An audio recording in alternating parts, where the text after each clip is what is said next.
You know, Mr. Speaker, I respect my namesake, Honorable Pukose.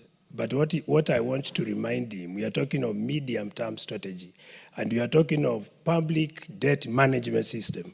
So if you talk of wastages, that is part of public debt management. It's within the public debt. No, what is saying, because the rules say that when a member contributes, they must be relevant. Yes. Asking how is Harambee contributions relevant to this medium debt strategy? That is the issue. Yeah, that is why I'm trying to explain to him, because when you see the end of, say, contributing, we are trying to see or to explain, could this money be coming from the public debt? Remember, we borrow money. No, wait a minute. You are out of order. On that, you are completely out of order. Please proceed and prosecute your point. Yes, what I was trying, the emphasis I was trying to put across, Mr. Speaker, and I think members need to listen to me carefully, because whatever we do is for generations to come, not for now. So when we talk of public debt management system, we need to use our money prudently, because why borrow money at the same time misuse the money? When I talk about budget, our budget is never itemized, for example, Mr. Speaker. And that is why accountability is required. When we talk of recommending public debt management system to be digitized, is to promote accountability and transparency on usage of money borrowed, that is public debt. Mr. Speaker, if you look at countries like Japan, the debt ratio to GDP stands at over 200%. The debt ratio to GDP of countries like the United States stands at 98%. Our debt ratio to GDP is at 68%. But the only challenge we have, the money that we borrow, we never use it prudently. And that is the point I'm trying to underscore to members and to the country at large. Mr. Speaker, as members just mentioned, if you look at IMF, they have put the threshold for borrowing money at 55%. That is a public debt for development or for developing countries at 50%. But ours now, Mr. Speaker, we are recommending over 55%. And I think we need to be careful, Mr. Speaker, otherwise we are going to burden Kenyans with the debt, which will be extremely unacceptable, considering now the cost of living is above the roof, Mr. Speaker.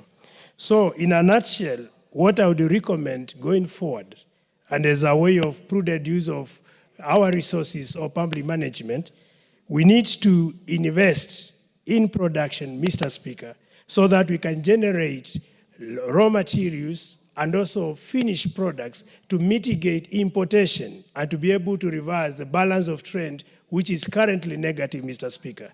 Importantly, Mr. Speaker, we need to have, a proper system within Treasury, like having one account within Treasury, so that we see no loopholes where our resources could actually disappear and cause to increased debt where the money is not accounted for and the Kenyans continue to feel the pinch, Mr. Speaker. So it's not that I'm trying to attack or dilute the discussion by making references to some of the accusations or where Kenyans would be agitated and say, for example, their resources is not prudently being used. And that is the reason why even these austerity measures were called for by the agencies, Mr. Speaker. So with that, I submit, Mr. Speaker.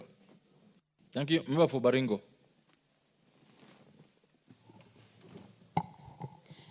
Thank you so much, Mr. Speaker. And once again, I also want to join members who have spoken before me in supporting and wading my thoughts into this medium-term debt management strategy of 2025. Mr. Speaker, this report has come at a very good time, considering that within the period of our elections and now, we are right in the middle of the term. And this, as a report shows, the growth that we have so far undertaken through our economy. And the debt, like most members have said, borrowing is not a problem. But the problem is, where do you put the money after borrowing? Because automatically you will end up, pushing yourself and making sure that you're paid back the money you borrowed.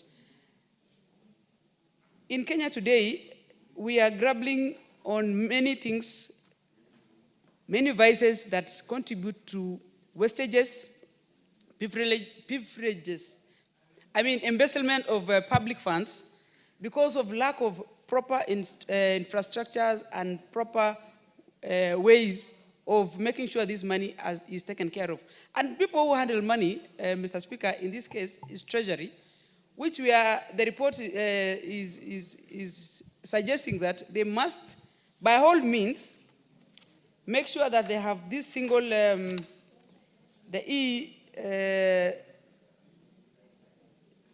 single source of making sure that all the MDS and all parastatals use one channel to in their as a single I can't see the channel to make sure that they are utilizing the money that is given to them. Mr. Speaker, many times I think we lose and don't understand where exactly is the problem coming from when we say money has been mismanaged. But the people who do this work, specifically Treasury, these are people, and someone told me one day that the people who are actually causing most of the corruption in this country, sometimes people think it's politicians, are the people who sit and draft budget lines and give recommendations on what to be budgeted at the end of the day. And these are the people who decide how much debt is borrowed and where this money goes.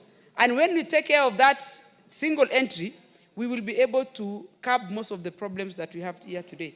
And the interagency committee, as the report indicated, should be enhanced so that we are able to take care and curb most of the problems and the corruption that is a runaway in most of these ministries.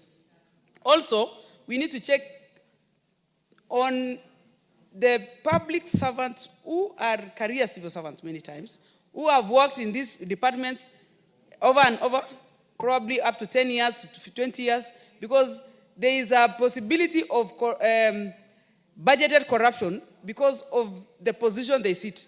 They know how much that is needed, but they are the ones who control the budgets because they know, they draw the budget lines. And this is where, if we, as the National Assembly, we will do our oversight to make sure that this report is acted upon to the latter. Thank you, Mr. Speaker. Thank you. Member for Tinderet.